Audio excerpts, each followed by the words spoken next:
आदरणीय श्रोता बंधुओं, जय श्री राम। मित्रों, माँ सती वीरभद्र के साथ अपने पिता के घर पहुंचती है।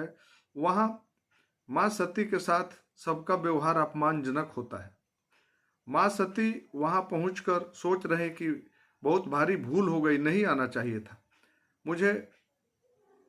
भगवान शिव ने मना किया था, मैं गलत किया, बहुत ही बड़ी भूल हो गई हमसे।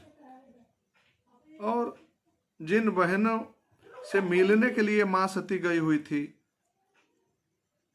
पिता का व्यवहार तो कटु रहा ही, बहनें माँ से बात तक नहीं की और बहुत मुस्कुरा रही थी माँ सती को देख करके। बहनें, मुस्कुराना कोई गलत नहीं है, लेकिन किसी को देखकर बहुत मुस्कुराना अच्छा नहीं है।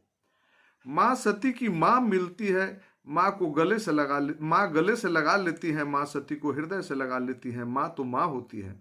इसके बाद पिता के कटु व्यवहार को बर्दाश्त करते हुए माँ सती जग मंडप में जाती है। देखती हैं सारे ऋषि मुनि बैठे हुए हैं और हवन कुंड में धू धू कर अग्नि जल रही है, हवन हो रहा है।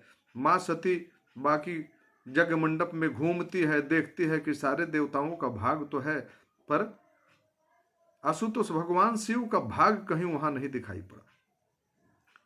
माँ सती अपने पति के अपमान को देखकर बड़ी क्रोधित हुई।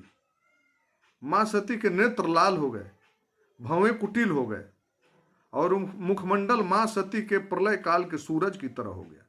माँ सती बोली, ऐ सूरज, ऐ पृथ्वी, ऐ अग्नि, मेरे पिता ने मेरे पति का अपमान किया है, मैं इसे बर्दाश्त कदापि नहीं करूंगी। ऐसा कहते हुए माँ अपने बात को समाप्त करते हुए हवन कुंड में छलांग लगा देती है और माँ जल जाती है हवन कुंड में, अपनी आत्मदाह कर लेती है माँ। वीरभद्र ने देखा माँ के इस गति को, वीरभद्र ने जग को विध्वंस कर दिया। मित्रों, अपने से श्रेष्ठ के बात का अवहेलना करने पर यही होता है।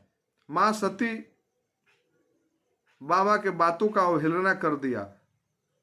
माँ सती को बड़ा ही कष्ट हुआ, यहां तक कि प्राण गंवा देना पड़ा, माँ सती को आत्मदाह करना पड़ा। मित्रों, मानस जी में गोस्वामी तुलसीदास जी के अनुसार पिता भवन जब गई भवानी,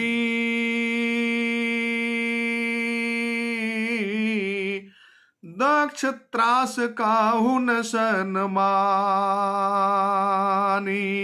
सादर मिलहि सादर भलहि मिली एक माता, भगिनी मिली बहुत मुस्काता, सती जाई देखें तब जागा, कतहु न दीख शंभु कर भागा, तजिहूँ तुरत देहत ही हेतु, उरधरि चंद्र मौलि वृष केतु। मित्रों, माँ सती जब देखती है कि हमारे पति देव का भाग नहीं है इस यज्ञ में, माँ सती पति के अपमान को बर्दाश्त नहीं कर सकी और माँ सती हवन कुंड में कूदकर अपनी आत्मदाह कर ली। मित्रों, आज के प्रसंग में इतना ही, बाकी का कल। जय श्री राम मित्रों।